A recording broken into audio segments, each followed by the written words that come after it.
C'est marrant, les motos de 1980, on pouvait pas remonter la bulle sans avoir de tournevis. Comment ça, c'est une moto de 2025? Bon, tu l'auras compris, je vais te donner les 3 défauts, selon moi, de la Kawasaki Versys 650. Le premier, c'est la bulle, clairement.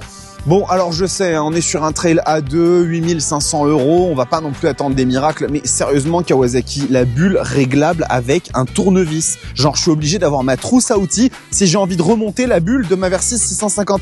Est-ce que ça aurait vraiment coûté quelque chose de proposer éventuellement juste une petite molette, un truc pour pouvoir le remonter? Ça, vraiment, pour le coup, c'est carton rouge instantanément. Ensuite, le freinage de la machine qui n'est pas à hauteur de la suspension, et ça, c'est vraiment dommage.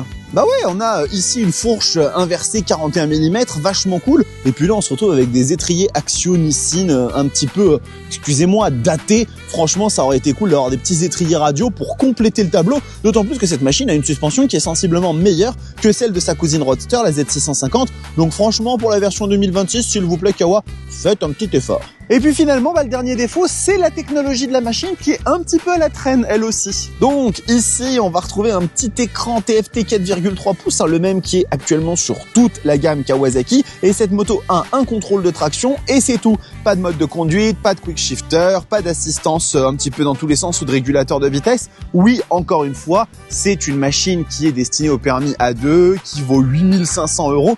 Mais il y a des concurrentes qui commencent à faire vraiment mieux que ça. Donc il serait temps que Kawasaki vous réveilliez un petit peu.